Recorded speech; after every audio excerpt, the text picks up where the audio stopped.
Hello everyone. आज हम respiratory system के सीरीज में जिस टॉपिक को कवर करने जा रहे हैं उसका नाम है lung volumes and capacities.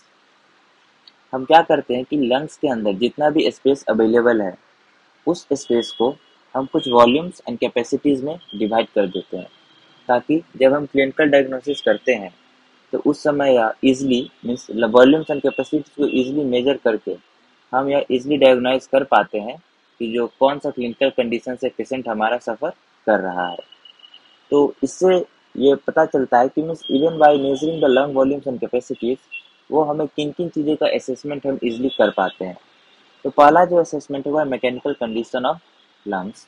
Second है उसका मस्कुलेचर मीन्स कितना मस्कुलेचर उसका फाइन वर्किंग या हेल्दी कंडीशन में हमारे लंग्स का। थर्ड है कि एयरवे रेसिस्टेंस, अगर जो लंग वॉल्यूम है वो कम होती जा रही है तो एयरवे रेसिस्टेंस बढ़ते जाएगा। इस टॉपिक को लास्ट मतलब प्रीवियस लेक्चर्स में कवर किया हुआ है, आप जाकर वहाँ पे इस वीडियो को देख सकते हैं। चौथा है effectiveness of gas exchange. Means क्या होता है कि जितना ज़्यादा अवेलेबल होगा, जितना न्यू एयर आएगा, वेंटिलेट होगा, एक्सचेंज के लिए अवेलेबल होगा, उतना गैस एक्सचेंज क्या होगा, इफेक्टिव होगा। ओके, तो लंग वॉल्यूम्स का मेजर करके इसलिए हम मेजर कर पाते हैं कि कितना इफेक्टिवनेस है हमारे गैस एक्सचेंज का। और जो लास्ट सबसे इम्पोर्टेंट पॉइंट है कि इसके जो टेस्ट होते हैं वो सस्ते होते हैं, और जो नॉन मीन्स कोई भी टिश्यू सैंपल की हमें आवश्यकता नहीं होता है। वी सिंपली पेशेंट्स को बोलते हैं कि आप एयर को एक्सपायर कीजिए, इनहेल कीजिए, और हम वॉल्यूम्स एंड कैपेसिटीज को मेजर करके इसलिए डायग्नाइज कर पाते हैं कि पेशेंट जो है वो किस फॉर्म ऑफ डिजीज से सफ़र कर रहा है।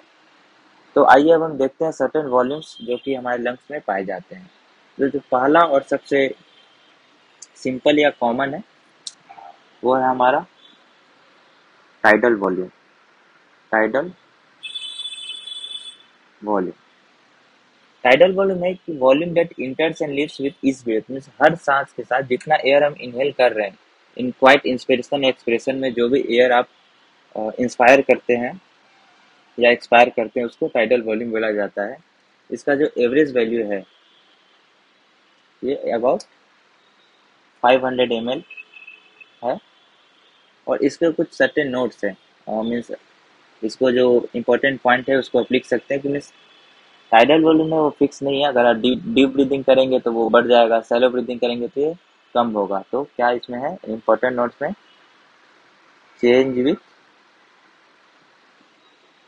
Pattern of breathing. Okay, pattern of breathing. और सेकेंड इंपॉर्टेंट पॉइंट है कि जो टाइडल वॉल्यूम है वो प्रेगनेंसी में इंक्रीज कर जाता है, इंक्रीज इन प्रेगनेंसी। ये नेचुरल है, मीन्स कॉमन है। बट ये जो पैटर्न ऑफ ब्रीदिंग से हम टाइडल वॉल्यूम को अल्टर कर सकते हैं। बट इन जनरल अगर आपसे पूछा जाता है कि जो टाइडल वॉल्यूम है वो कितना होता है तो आप बोलेंगे 500 ml इजिली। ओके, अब हम सेकेंड वॉल्यूम की जो बात करते हैं वो है मीन्स जब टाइडल वॉल्यूम आप इंस्पायर कर चुके हैं उसके बाद जो एक्स्ट्रा और एयर आप फुल होते हैं उसको बोलते हैं हम लोग इंस्पायरेटरी रिजर्व वॉल्यूम। ओके, जो सेकेंड वॉल्यूम है उसको हम बोलते हैं inspiratory reserve volume. Means tidal volume means already आपके पास कितना 500 ml है, उससे एक्स्ट्रा जो आप इंस्पायर करेंगे वो क्या हो जाएगा आपका इंस्पायरेटरी रिजर्व वॉल्यूम। और इसका जो नॉर्मल वॉल्यूम होता है अराउंड 2500 ml या 2.5 लीटर आप इसको बोल सकते हैं। और इसमें इम्पोर्टेंट पॉइंट क्या है, ये जो बहुत लार्ज मीन्स स्केल पर क्या करता है, ये कंप्लायंस में लंग कंप्लायंस पे ये डिपेंड करता है। मीन्स ये मसल स्ट्रेंथ या मसल स्ट्रेंथ है पे भी डिपेंड करेगा। और ये लंग कंप्लायंस मीन्स कंप्लायंस से ही हुआ कि मीन्स प्रेशर चेंज पे कितना वॉल्यूम एक्सपेंशन हो रहा है। कि मीन्स अगर कंप्लायंस बहुत ज़्यादा होगा तो क्या होगा, इजिली हम बहुत ज़्यादा एयर इनहेल कर पाएंगे। ओके, तो it depends on both muscle strength as well as lung compliance. अब जो तीसरा वॉल्यूम है वो है expiratory reserve volume, similar to this है, इसी के जैसा है। अभी यह क्या है, एक्सपायरेटरी रिजर्व वॉल्यूम।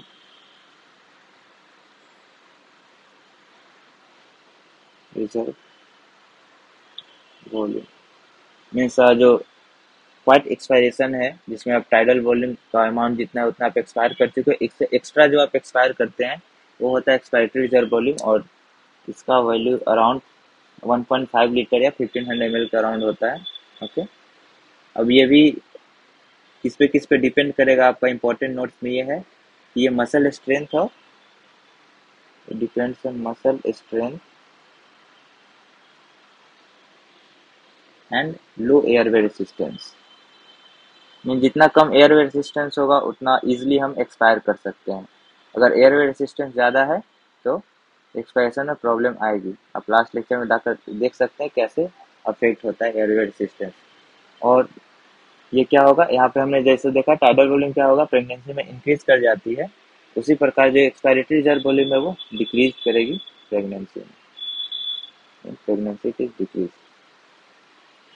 ओके, अब जो जब हम पूरा एयर एक्सपायर कर देते हैं, means expiratory reserve volume, tidal volume तो हमने एक्सपायर करा, फिर एक्सपायरेटरी रिजर्व वॉल्यूम के एक्सपायर करा, उसके बाद भी जो एयर हमारी लंग्स में बच जाती है उसको बोला जाता है रेसिडुअल वॉल्यूम। उसको हम बोलते हैं रेसिडुअल वॉल्यूम। इसका value around 1200 ml around like means होता है। और इसमें इम्पोर्टेंट पॉइंट सही है कि ये स्पायरोमेट्री के द्वारा मेजर नहीं किया जाता है। ओके, ये मेजर नहीं हो सकता क्योंकि ये हमेशा लंग्स में रहेगा। अगर रेसिडुअल वॉल्यूम अगर ये प्रेजेंट नहीं होता तो क्या होगा कि मीन्स एल्यूलाई है, अगर उससे सारा एयर अगर मूव आउट हो जाता है तो ड्यू टू क्या होगा, सरफेस टेंशन, जितने भी लिक्विड हो क्या करेगी, एल्यूलाई हमारा कोलैप्स हो जाएगा। ओके, एल्यूलाई कोलैप्स हो गया तो मीन्स पर्सन डेथ हो ही जाना है। तो इसलिए रेसिडुअल वॉल्यूम क्या है इसका, ये इंपॉर्टेंट है। ऑल्दो ये एक्सचेंज में पार्टिसिपेट नहीं करता है, इसको मेजर भी नहीं डायरेक्टली नहीं किया जा सकता है, बट ये क्या होता है, एल्वेलाई को कोलैप्स होने से बचाता है। तो ये वॉल्यूम से डिफरेंट। अब हम बात करते हैं डिफरेंट कैपेसिटीज की।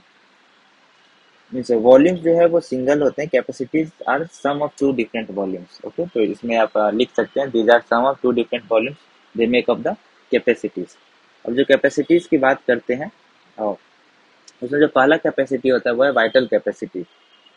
ओके, तो पहले कैपेसिटी की हम बात करें वो है हमारा vital capacity.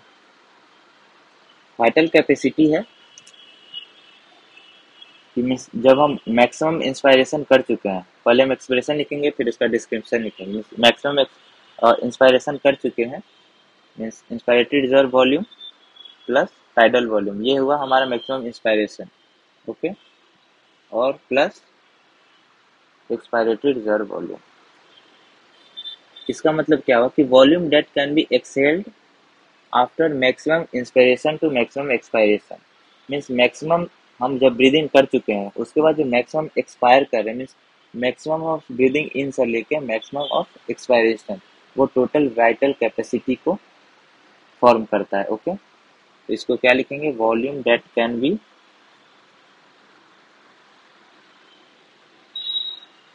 Exhaled after maximum inspiration.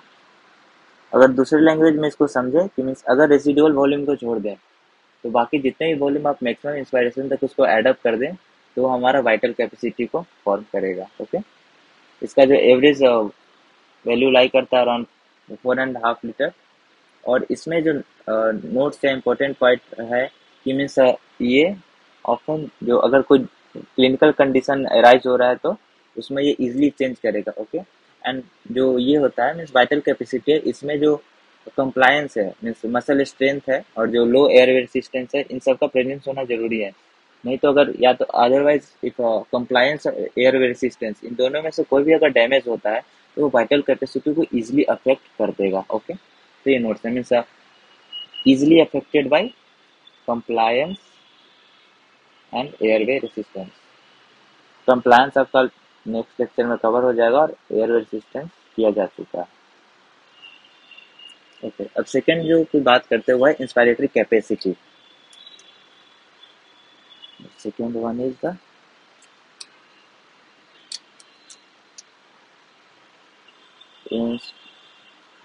Inspiratory capacity.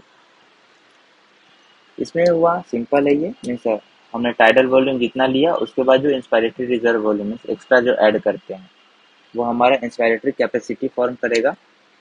Means अगर इसका डिस्क्रिप्शन में आप लिखना चाहें तो इसका यही हो जाएगा, वॉल्यूम ब्रेथ इन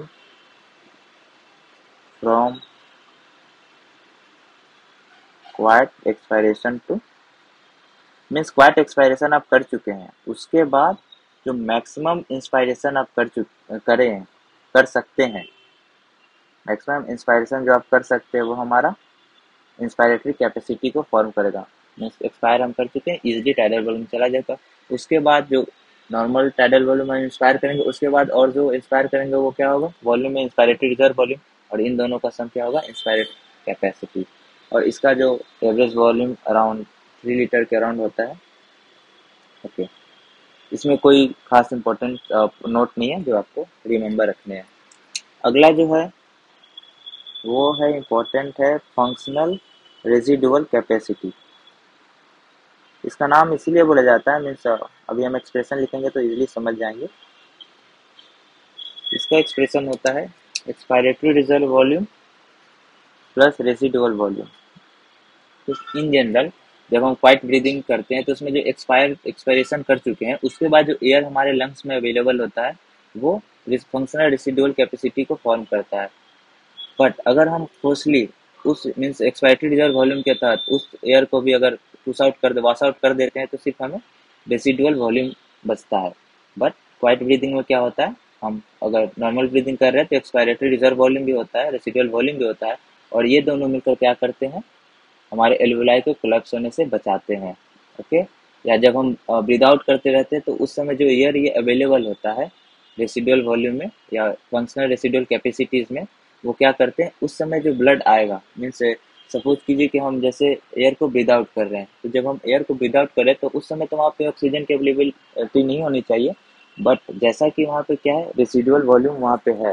ओके, जैसा कि यहाँ पे क्या है रेसिडुअल वॉल्यूम है, तो जिस अगर हम उस समय एक्सपायरेशन भी कर रहे हैं तो जो भी ब्लड आएगा लंग्स के पास गैस एक्सचेंज के लिए उस समय भी ऑक्सीजन एक्सचेंज होता ही है, और ये ऑक्सीजन एक्सचेंज कहाँ से होता है, तो जो residual volume of air present है हमारे लंग्स में वहीं से होता है। तो similar applied force functional residual capacities जो भी होता है इन जनरल, अगर हम फोर्स नहीं कर रहे हैं तो। ओके, तो इसमें लिख सकते हैं वॉल्यूम रिमेनिंग आफ्टर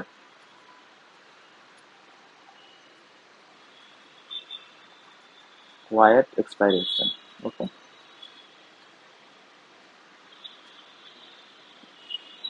ये भी अराउंड 3 लीटर होता है। और ये जो इम्पोर्टेंट पॉइंट इसमें है कि ये अफेक्टेड बाय हाइट, जेंडर, सबसे अफेक्ट होता है, हमारे बॉडी पोस्चर से भी अफेक्ट होता है। बट अगर एमसीक्यू में आपसे पूछा जाएगा कि which is the most important factor affecting the functional residual capacity, तो वहाँ पे इसका आंसर हाइट जाएगा। Means height mostly affect the functional residual capacity.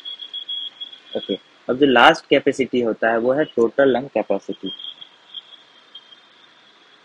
Total lung capacity means वही हुआ वाइटल कैपेसिटीज को अगर और उसमें रेसिडुअल वॉल्यूम हम ऐड कर ले तो उसमें क्या हो जाएगा, vital capacity plus residual volume, इसको ऐड कर दें तो वो बनाएगा हमारा टोटल लंग कैपेसिटीज। या अगर दूसरे भाषा में बोले तो जितने भी वॉल्यूम्स हमने पढ़े हैं यहाँ पे, अगर इन सब को ऐड कर दिया जाए तो वो क्या फॉर्म करेगा, हमारा टोटल लंग कैपेसिटी वो फॉर्म करेगा।